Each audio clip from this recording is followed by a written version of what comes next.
Ignatius Press and the Augustine Institute present The Formed Book Club. Catholic book lovers unpacking good books, chapter by chapter. If you like us, please help us by subscribing and by reviewing us on Spotify, Apple Podcasts, or wherever you might listen. And don't forget to sign up for weekly updates and study questions at formedbookclub.ignatius.com. Welcome back to the Formed Book Club. I hope you're following us in this discussion of G.K. Chesterton's In Defense of Sanity, which is a collection of his essays. I believe this is our 17th session. Why so many? These could have been written last week. I mean, except for some of the references to historical events, but Chesterton has so much to say on what we're finding in our society today. It's just fascinating to go into this. Although, I mean, we get to Mary Queen of Scots. That may be a little bit off topic, but I'll let Joseph kind of handle that one. We are, I believe, going to take this up on the chapter Babies and Distributism. Is that correct? Right. Which is on page 270 in our volume here. I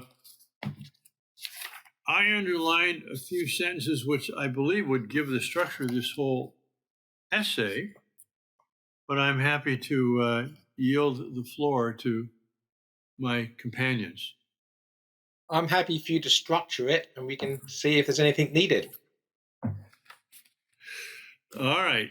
Well, usually Chesterton, like a good author, tells you where he's going in the first sentence. And here it is this, first couple of sentences. I hope it is not a secret arrogance to say that I do not think I'm exceptionally arrogant.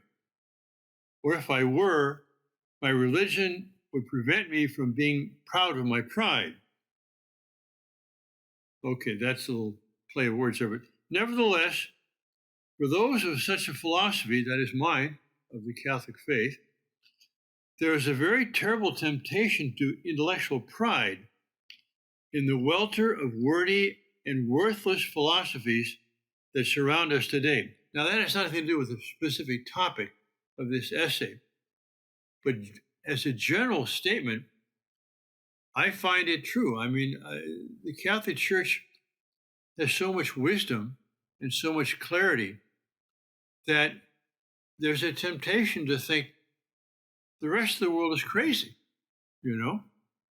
Or as he says, has a welter of wordy and worthless philosophies.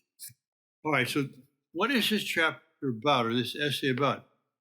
It's about, quote, birth control, close quotes. And he says, new paragraph, page 270, quote, I despise birth control first because it is a weak and wobbly and cowardly word, which he'll explain. Second, on page 271, I despise birth control because it is a weak and wobbly and cowardly thing. Page 272, but there is a third reason for my contempt, down a few lines. The common suggestion that a birth is avoided because people want to be, quote, free, unquote, to go to the cinema or buy a gramophone or a loudspeaker, or I would say a smartphone or a device or an iPad. But then he concludes on page 273, people who prefer the mechanical pleasures to such a miracle, that is a miracle of birth, are jaded and enslaved. They're preferring the very dregs of life to the first fountains of life. They're preferring the last crooked, indirect, borrowed, repeated, and exhausted things of our dying capitalist civilization to the reality which is the only rejuvenation of all civilization. It is they who are hugging the chains of their own old slavery. It is a child who is ready for the new world. Whew.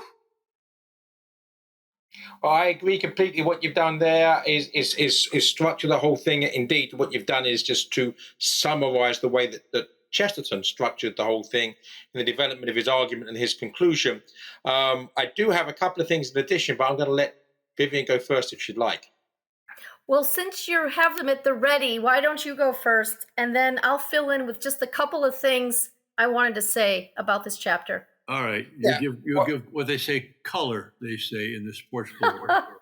So Father gave the bones, I'll add some flesh, and then you can colour it in. How about that? What a great team we are.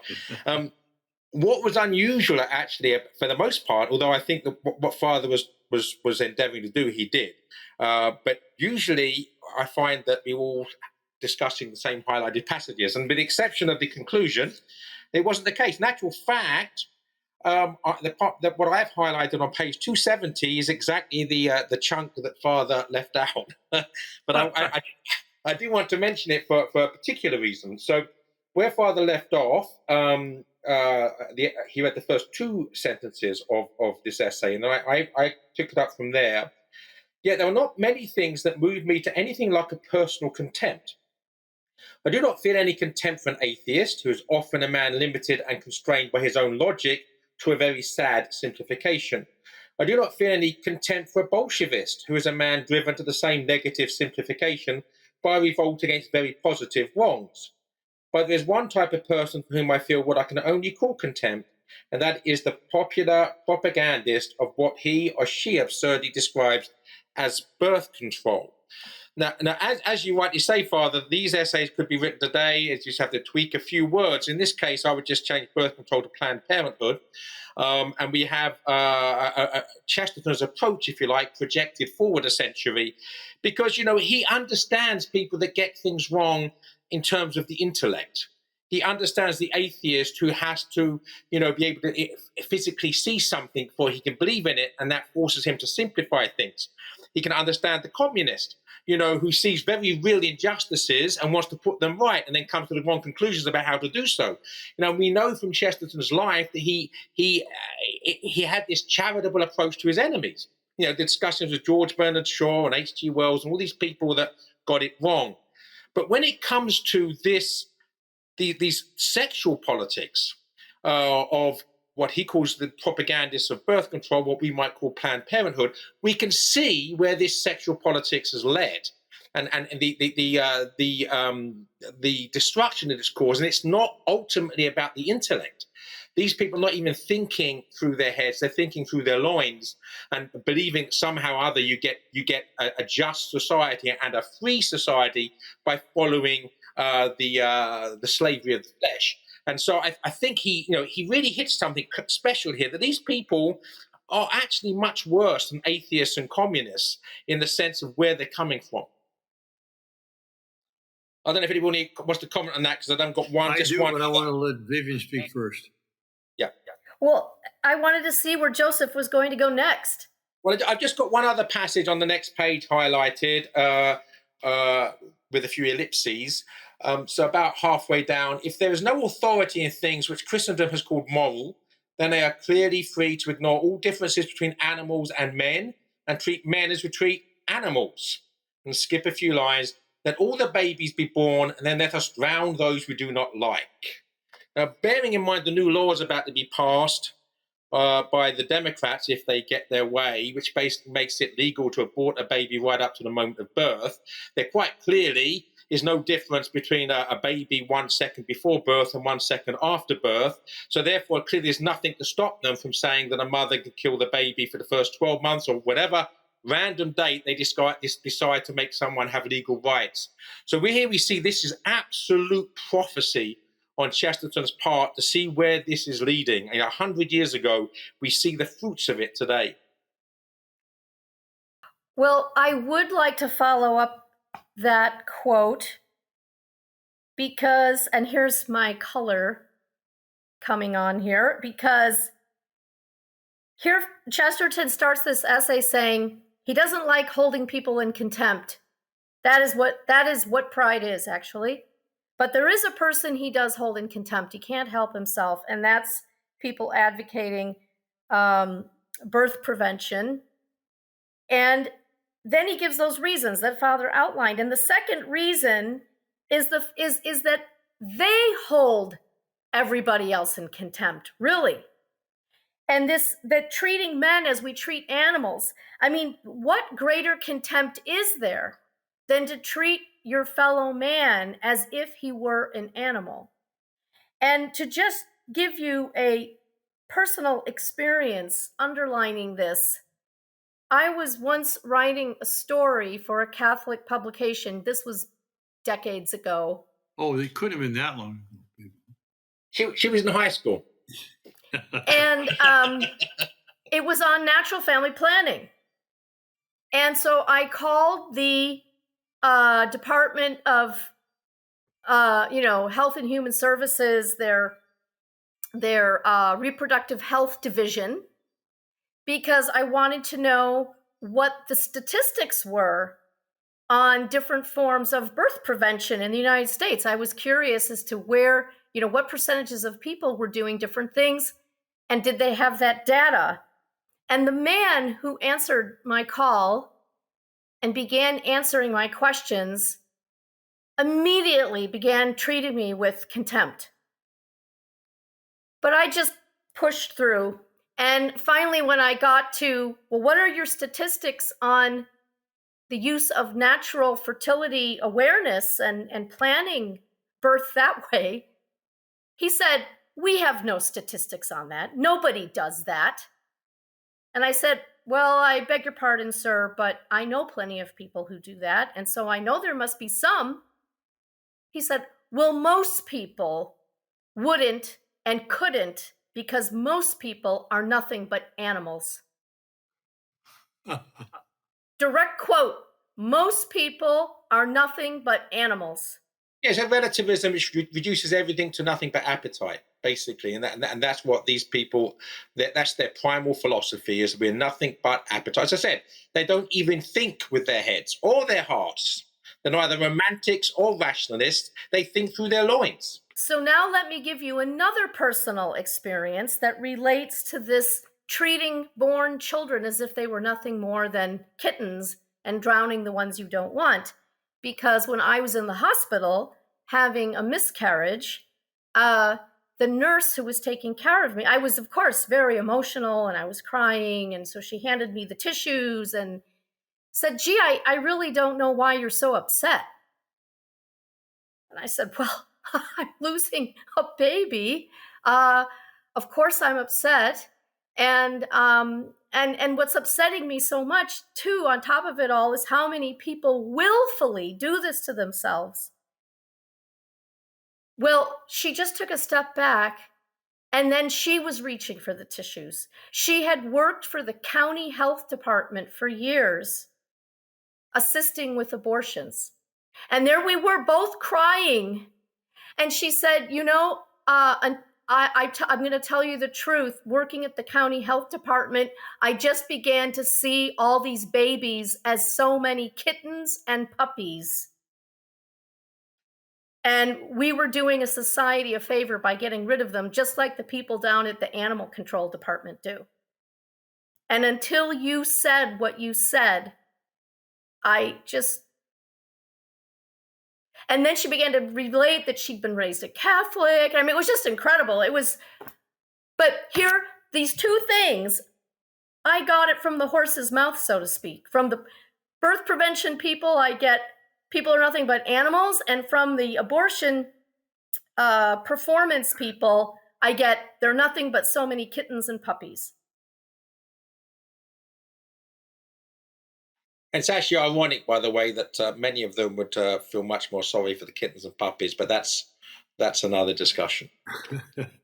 Well, I know years ago when I used to run on Sundays through Golden Gate Park, I remember the first time I was shocked as I saw, because it's a beautiful thing, Golden Gate Park on Sunday. They close it off the traffic. You got every age group, every ethnicity there. You got kids, you got old people. It's it's almost like a paradise.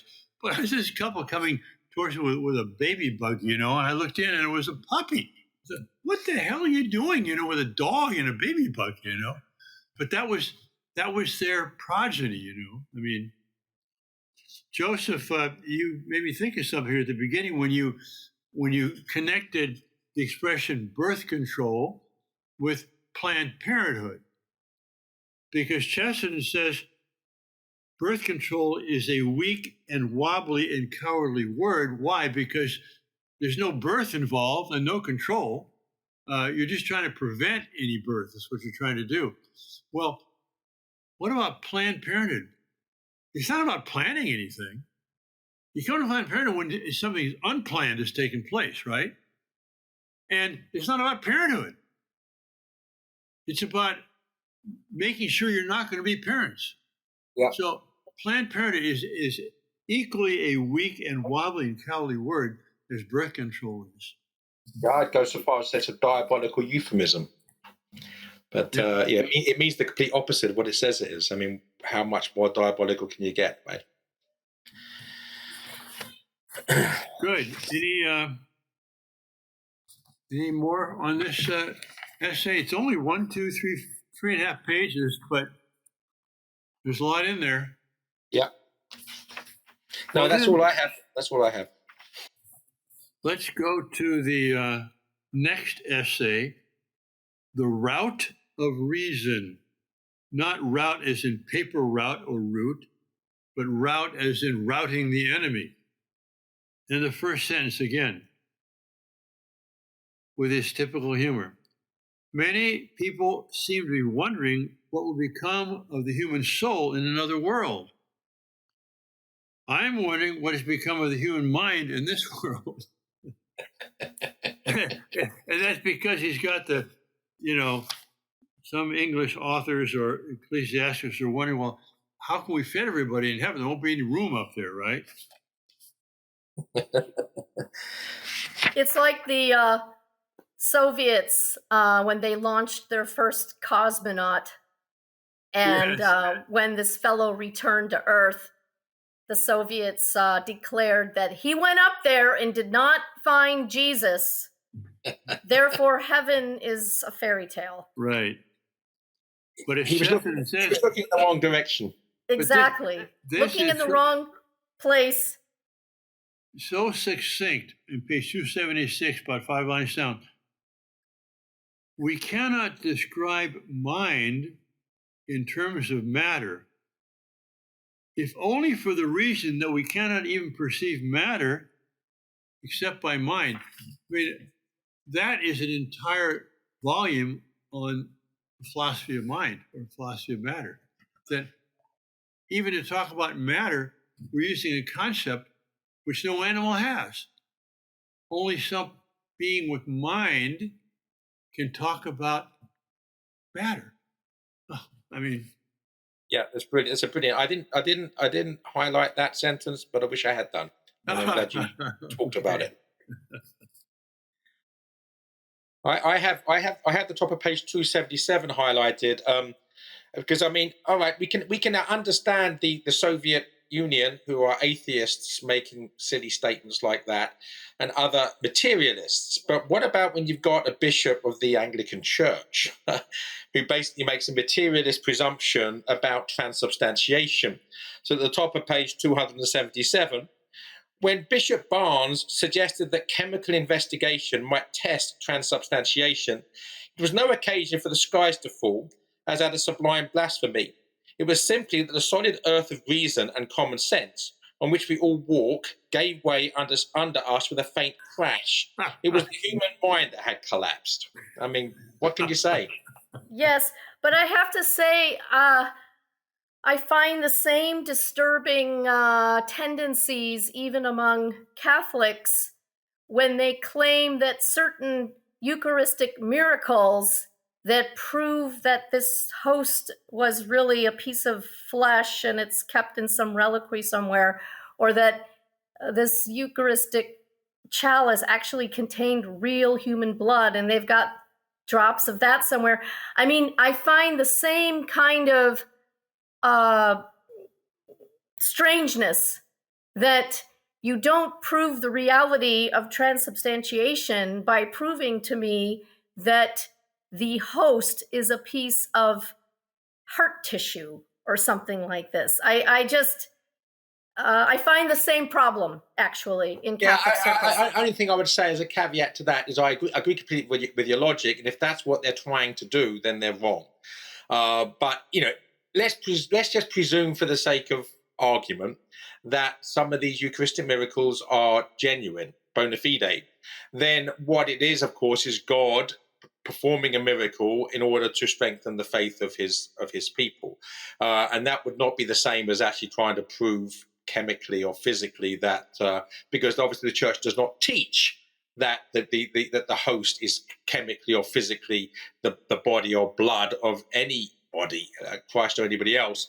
But nonetheless, it is feasible that God could be epiphanous in the manner in which he wants to strengthen the faith of his people. I mean, that's all that I would say by way of a caveat. Well, I'm not terribly moved by your, but I don't really have anything more to say than I already said. All I'm saying is it would be as illogical and irrational to automatically discredit any miracle on the basis that that God doesn't need to do that. No, God doesn't need to do that. I agree. That doesn't mean that if he felt that. I mean, what about St. Januarius, for instance? I mean, that's not the body and blood of Christ, right? But on the assumption we believe in that miracle, God has chosen to show his power and the sanctity of that particular saint in that particular manner. And now we could reduce this. That's just some sort of chemical thing that happens every year. And quite frankly, I've done no research into the matter, and I don't know. But clearly, the church has not taught that that's an illicit miracle.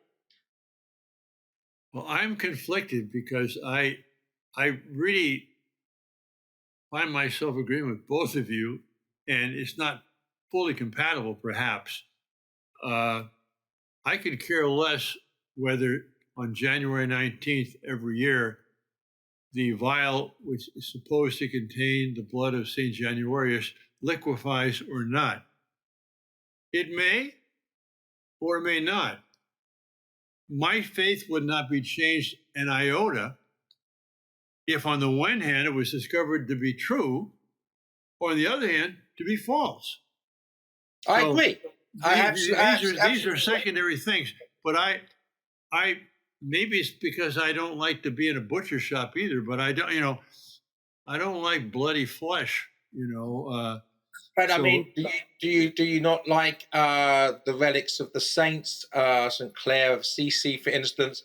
No, I do not. Right, I like St. Clare. I love St. Clare. Whether she's incorrupted or not, I don't care. Well, listen, do you need the apparitions of Fatima to believe in Jesus Christ? I don't. Am I thankful that Our Lady appeared at Fatima, which I do believe, and I have no problem believing, over those successive months? Yes, I'm absolutely delighted that she appeared. Would I be as Catholic if she hadn't done? Yes, I would. Is it necessary for my faith? No, it isn't. Did it happen? Yes, it did. Okay, but distinguo. I accept. Our company is named Guadalupe Associates.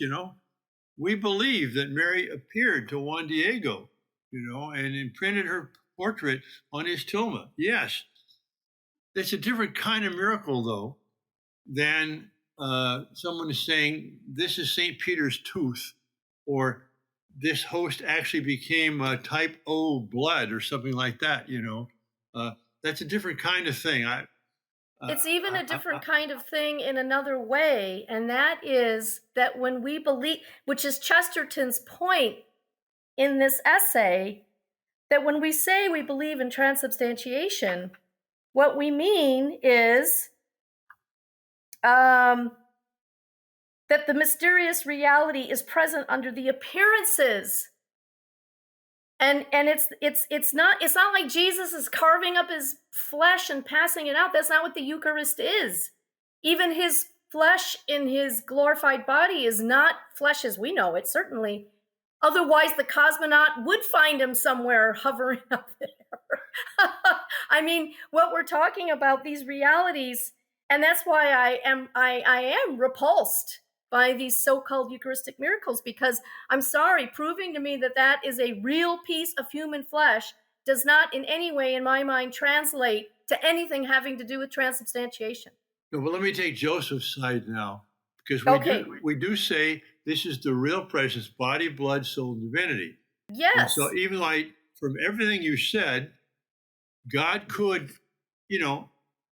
from time to time perform a different kind of miracle where the host actually became flesh or bled as a way of emphasizing the fact that really these are the appearances.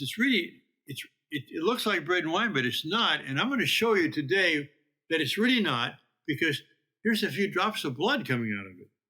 Yeah, and our Lord does ask or command St. Thomas to touch his glorified body and to see that it's real flesh. And I do suspect that in some mystical way, if and when, and please God, we get the beatific vision, there will be a real flesh of Jesus Christ. And in some sense, we'll have a real flesh. It will be a glorified flesh, but it will be a flesh, not just and something not constrained by space or time, something beyond our in any case, I don't want to beat a dead horse here, but the metaphysical reality, it's interesting. Chesterton says that I need only say that anybody who really believes it, meaning transubstantiation, fully understands how some people do not believe it. But whether or not anybody believes it, it is absurd to talk of anybody disproving it. And you might as well also say it's absurd to talk of anybody proving it.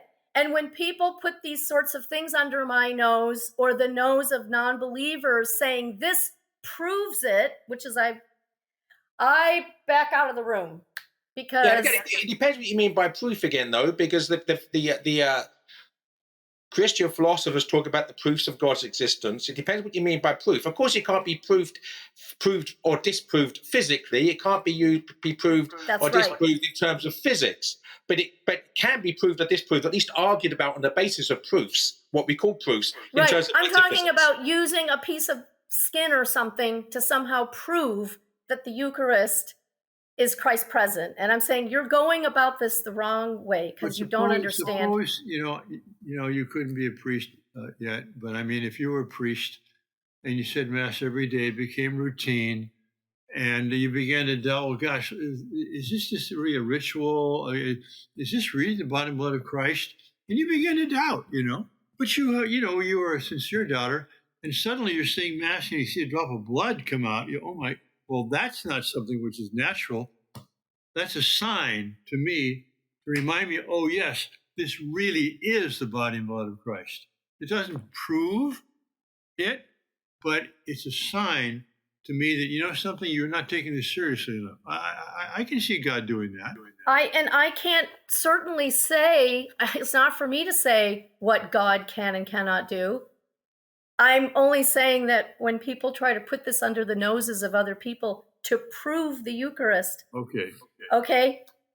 Got a problem with that. Just like I've got a problem with this Anglican trying to do a chemical investigation. To me, it's the same kind of thing. But anyway. All right. I think we've covered that sufficiently. I want to just do a little sidebar thing on page 277. This is not directly part of his main point, but the bottom paragraph there, he says, this is no place in which to explain why some of us hold that even fairy tales are only false or fantastic shadows thrown by mysterious realities. And I meant to do this. I apologize I did not. But there is a footnote in C.S. Lewis's Miracles in which he talks about the various understandings of miracle in history, Some that they're wicked tales told by priests who get control over people. Some that they are visions and hallucinations. But then Lewis says something, I wish I had the quote exactly in front of me. Maybe you got it in your mind, Joseph, that it's like a gleam of true realities falling upon the kind of imperfect imagination of man.